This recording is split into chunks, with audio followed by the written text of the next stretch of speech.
이어서 진주에서 전해드립니다.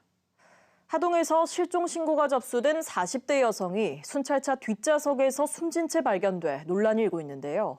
이번 사건과 관련해 경찰관의 근무 소홀 정황이 속속 드러나고 있습니다. 보도에 이대환 기자입니다.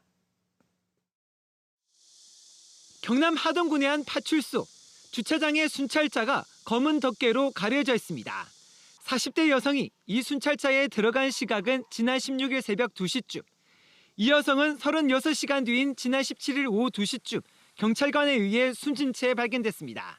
1차 부검 결과 여성은 순찰차에 탄 지 12시간 뒤인 16일 오후 2시쯤 숨진 것으로 추정됐습니다. 문제는 경찰이 여성을 더 빨리 발견할 기회가 여러 차례 있었다는 겁니다. 경찰 내부 규정에 따르면 근무 교대 시 근무자는 순찰차의 상태와 장비를 살펴야 합니다.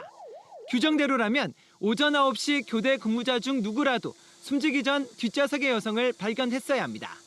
이뿐만이 아닙니다. 숨진 여성이 애초 순찰차가 아닌 파출소 건물 안으로 들어가려 했던 정황도 포착됐습니다.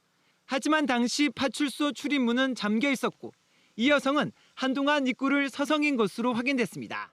당시 파출소 안에는 근무자 4명이 있었지만 아무도 이 여성을 보지 못했다고 진술한 것으로 알려졌습니다. 새벽 2시경에 심한 시간에 너희들이 문을 부릅뜨고 확인해야지 이런 데 할 말 없습니다. 안에서 어떤 근무자들이 좀 미비하거나 그건 사실이죠. 숨진 여성은 지난달부터 4차례 실종 신고가 접수된 상황. 경찰청은 해당 파출소의 근무 전반에 대해 감찰에 나섰고 오는 30일까지 전국 상급지 경찰서를 대상으로 근무 실태 점검에 들어갔습니다. KBS 뉴스 이단입니다.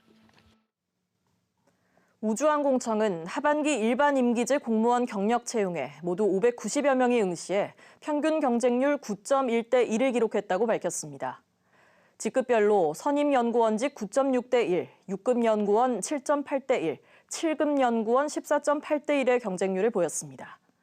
31개 직위에 65명을 모집하는 이번 경력 채용 최종 합격자는 11월 초 공개될 예정입니다.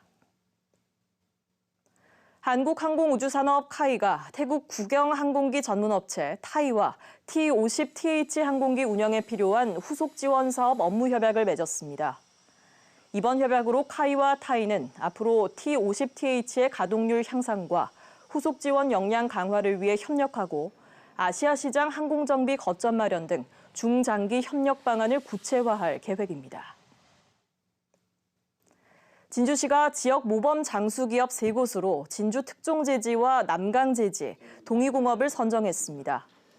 이들 기업은 30년 이상 지역 경제를 견인한 기업으로 진주시는 업력과 재무 건전성, 지역 경제 기여도 등을 평가해 모범 장수기업을 선정했다고 밝혔습니다. 선정된 기업에는 중소기업 육성기금 우대자금 지원 혜택이 제공됩니다.